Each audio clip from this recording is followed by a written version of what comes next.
Hi everybody, Tim Hughes here. I'm the CEO and co-founder of DLA Ignite.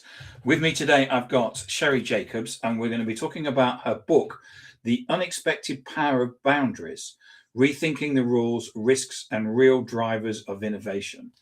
Sheri, thank you so much for coming on today. Where can people find you? You'll need to unlock your iPhone thank first. you.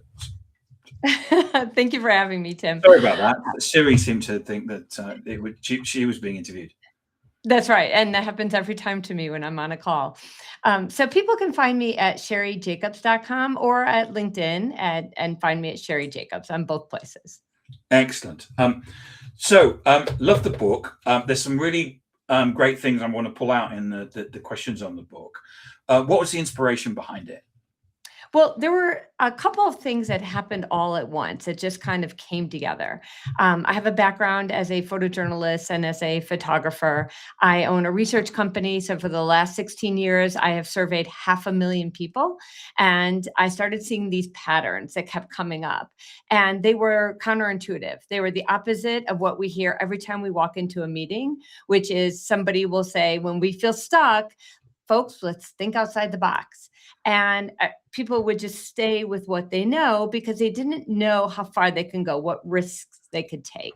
And as I started hearing this in the research that I did, and I started experiencing it as a wildlife photographer, this all came together. And I decided I needed to put out a book that gave people an alternative to thinking outside the box and a way to really solve the problems that made sense in a way we think about risk and how we could take tiny experiments to try new things. I had a real aha moment when I was reading it when you tell the story about the not thinking outside the box, because I've worked for I've worked for 30 years and we've always been thinking outside the box.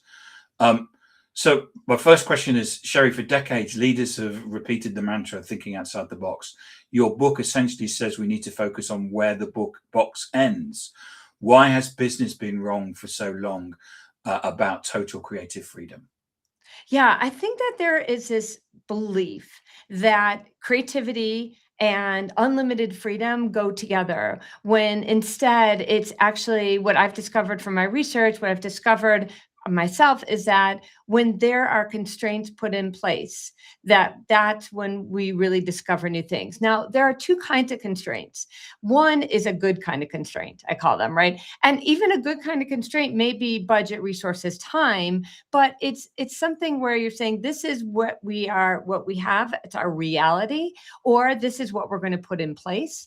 The bad kind of constraints that limit people and businesses are the bureaucracies, are the red tape, are the redundancies. And when those constraints, that holds people back. And so when people think often of like, we need to think outside the box, I often wonder if they're thinking, well, maybe we need to like look at it from a different way. And that's not wrong. It's just that urgency to like come up with something that's never been thought of before doesn't happen unless we know how far we can go. You have a great metaphor in the book about children playing in the park. Mm-hmm. And we say to children, go and play in the park. You don't say children play outside of the park, because actually the park is the thing that gives us the boundaries, and it's a great metaphor, which is we in business, what we do is that we don't think outside of the box because of the boundaries that are in place, because actually we're scared. But if you actually have, but we know that the children will go and they'll if they don't want to play football, they'll go to the swings, but they will do what they want, what they find comfortable, and actually find their inspiration, even though we're still sitting within the boundaries of the park. Have I got that right? Yeah, and the experiment, and it was just an experiment, but it's so fascinating around when they brought children to a park with no identifiable boundary, so no hedge or sidewalk or fence. The children stayed on the playground, never venturing into the grassy area, and they played the same way they played every time: the swings, the slides, the sandbox. But when those exact same kids were brought to a park with a visible fence that went all the way around that grassy area, they were much more creative in their play. They tried different things. If it didn't work, a game, they would stop it and start something else.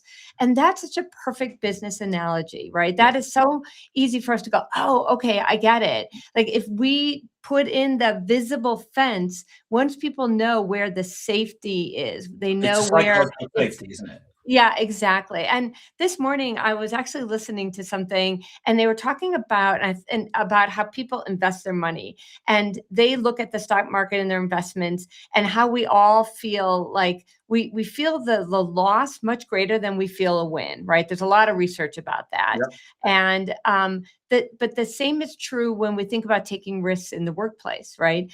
We're going to feel losses much bigger than we'll feel wins. And so we have to take the feeling out of it and instead understand our capacity for whether it's investing or trying a small experiment in the workplace.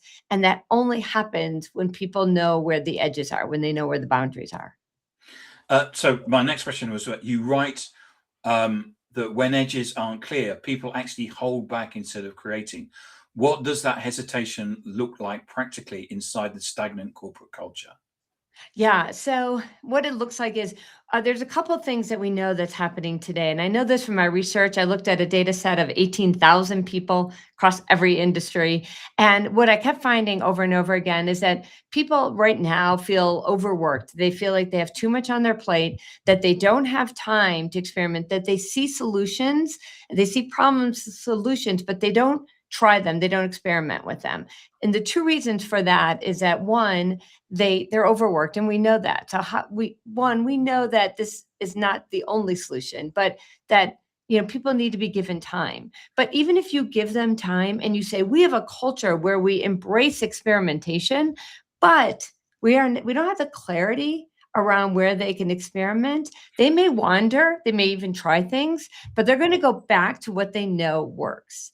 And so in the corporate culture, if you have high clarity, to me, business will grow at the speed of clarity. And so Yeah. if you have clarity and the combination of like, we allow that experimentation and taking some risks, that's when you'll see it work. But when you don't have the clarity and you don't allow for some of that freedom, then you just see people doing what they always do.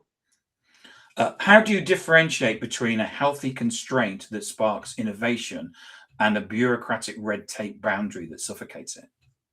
Yeah. So oftentimes what we'll see is there are two things I often see. I see redundancies. So, things that people have to go through so many different circles and hoops in order to get something approved. And many of them are redundant. They don't need all of them. Yes, you need some. You 100% need to say, this is what we want to do, that the approval process, the checks, just to make sure that this is a good area for us. In fact, having that focus of what we should do and shouldn't do should be there. So I believe in those rules. But I am often seeing that the bad constraints happen when there's too many of those that exist, and you have all that red tape that people must go through, and then simply people are just exhausted and they have too much information, too much to do. And again, that's part of a leadership's job, a leader's job is to make sure that their team has some of that free time to explore ideas as well. So not giving people the time and having those redundancies are two of the bad constraints. You write that innovation is often a numbers game. How do boundaries allow a team to safely increase the quantity of their ideas without burning through their budget or time? Yeah, so it really does come down to little experiments, but I think there's another part of it, which is knowing what you say yes to and what you say no to. Yep. Right. That to me, I've experienced that as a photographer when I was in Antarctica. When I said, no, I am not going to do these things, that freed up time. When I helped a startup 25 years ago become the largest in its category and eventually become extremely successful, we sharpened our pencil in order to break on through. We didn't say yes to everything. Every small business could have been our customer, but we were very focused on that. So when you're taking experiments, when you're trying to, say, how do we take more shots and run more experiments? have the focus of the area so it is a numbers game, but make sure you have that focus around where you're going to run those experiments. Don't just make them, we can do anything. The book highlights that the best ideas often come from the most unexpected people. How do clear guardrails level the playing field so that quiet or non-traditional voices get heard over the loudest people in the room? Yeah. So one of my favorite suggestions is to have, if you are the leader or the most senior person in the room, speak last on an agenda. Like, it's so natural. And I'm the CEO of a company as well. And I often make this mistake myself. So I have to remind myself.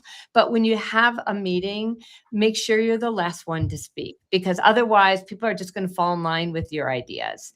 Yep. Second, the senior most person is often 3 levels away from the person closest to the problem, the customer, the patient, whatever industry you're in. And so making sure that they are empowered to run a little experiment and then provide some feedback before they bring that idea to you is also critical for this. So when you're present, be the last one to speak, but when you're not present, empower people to a degree so that they can run little experiments, because they're the ones closest to the customer or the patient or the client. For leaders listening who think their team is ready to innovate but aren't sure, what are the signs of an organization that has a low innovation capacity score? Yeah. So if you have low capacity, it could be that you're new to the market. So you don't have a strong brand presence. It could be that you don't have a diverse revenue area, so that if you try something and it fails, it could have a significant financial impact on you. There are a variety of different areas where you can look at what is our capacity to try something new, for it to fail and for us to recover. And so understanding that, I give this example that, like, obviously Amazon has a very high capacity for failure, but my local pizza place that's around the corner from me, they have low margins and they have a small area that they're going to draw from for customers. They have a low capacity for failure. They can do small things, but they can't do a major thing. So understanding your revenue, your capacity, your reputation, your diversification, all those things play into your capacity to take small or big risks. In the book, you draw lessons from a polar expedition. And what can modern tech startups or association leader learn from a polar explorer when it comes to setting rules? Yeah, so I've been on both ends of the earth. And one, when I was up in the Arctic, it was a complete failure. And when I was in Antarctica, it was a complete success. And there was a couple of big differences. When I was in the Arctic, I had too many options. I went up there with every single lens I owned. And today we're in a world where AI and technology and the tools say, okay, here, team, we have everything, go at it. And that could be overwhelming. And it's hard to keep focus on something. And that happened absolutely up in the Arctic. You tell the story about, I can't remember which one, where you had the gloves and you had the camera and then people were getting in the way and. Yeah, and I froze. I literally froze. It was minus 40 degrees. So I literally froze, but my brain froze and I couldn't think about what I wanted to capture and what I wanted to do. And there was a woman on the ship and she cut her leg the first day and the gash was so bad she couldn't stand very long. And it created a constraint that actually enabled her to get the shot of the trip, because she couldn't go down an icy ladder, she couldn't stand long, and she couldn't hold a heavy lens. And because of those constraints, she said, what can I do with what I have? And also because she's a great photographer, she got the shot of the trip and I failed. Yeah. The opposite happened when I was in Antarctica. I took a step back and said, what are the boundaries I put in place? I said, I'm not photographing anything with another boat, with other people in it, that anybody else is shooting. I'm out, because I don't want to do what everybody else is doing. Yep. And that freed me up to look around and say, where's our opportunity where no one else is looking? And that's when I captured this amazing shot of this whale that no one else got, because it freed me up to do that. So I was actually going to ask you the question. You're an award-winning wildlife photographer. You've mentioned how patience, preparation, adapting to changing conditions matter in photography.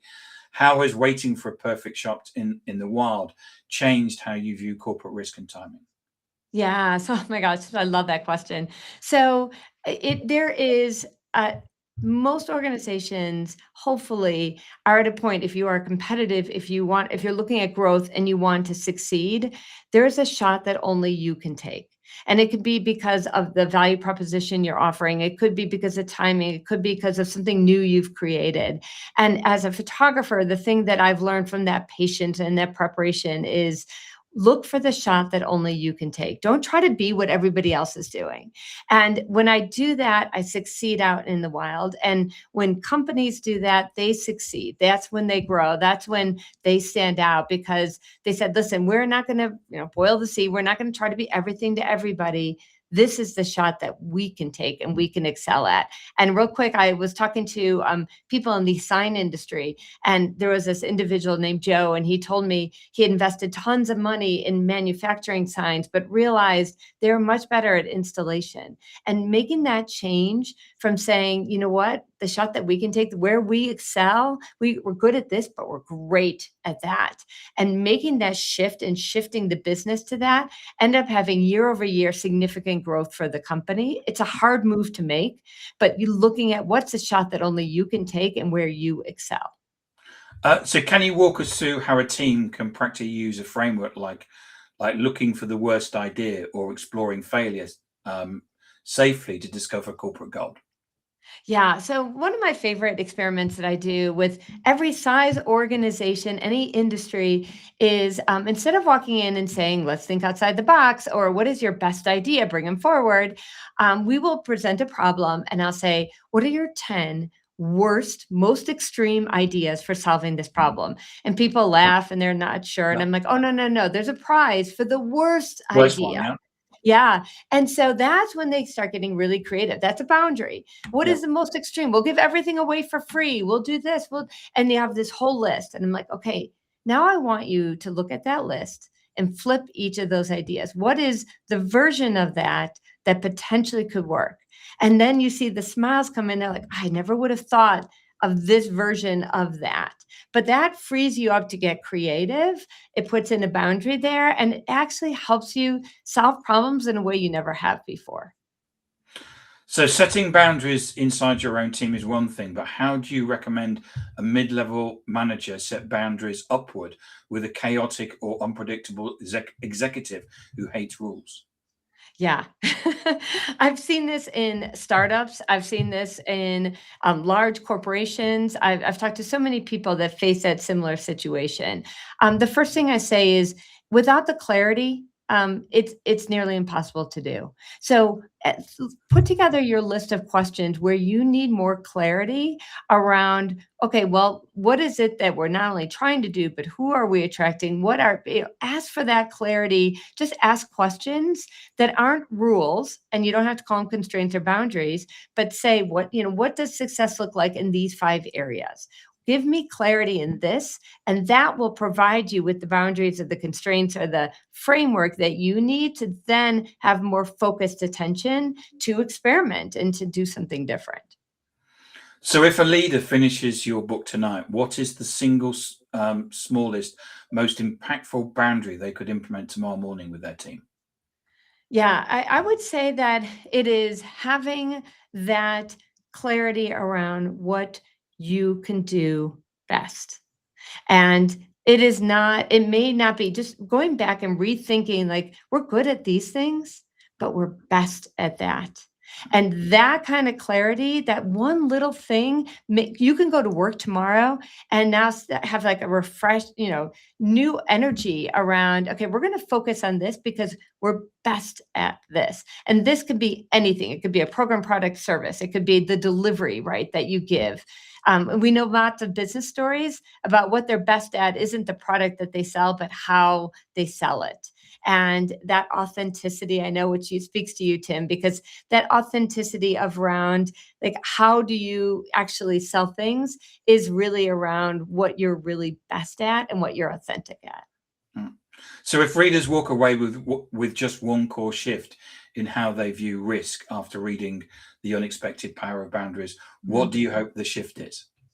to no longer talk about risk tolerance, but think about your risk capacity. So yes, a tolerance will always exist. I'm comfortable. I'm not at all comfortable taking chances, but I'm not going to evaluate the risks based on my comfort level. I'm going to evaluate it based on my capacity to fail and to come back, because I truly believe that failure is knowledge earned, and knowledge is power.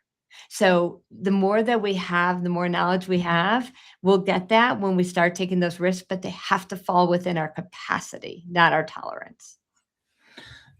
Sheri Jacobs, thank you so much for coming on and talking about your book, The Unexpected Power of Boundaries, Rethinking the Rules, Risks, and Real Drivers Innovation. I really loved it. There's some great metaphors in there. And you tell it's partly autobiographical as well, isn't it, in terms of your story. So remind people, if I wanted to buy a copy of this, where could I get one from? Yeah, you can get it from Amazon. You can get it on my website, sherijacobs.com. It will provide you with a link to a website, and all major booksellers as well. And where can we find details about you? At sherijacobs.com, which is SHERI Jacobs.com. Excellent. Sheri, thank you so much for coming on today and talking about your book. Inspirational. Thank you so much. Oh, thank you so much, Tim. You're welcome.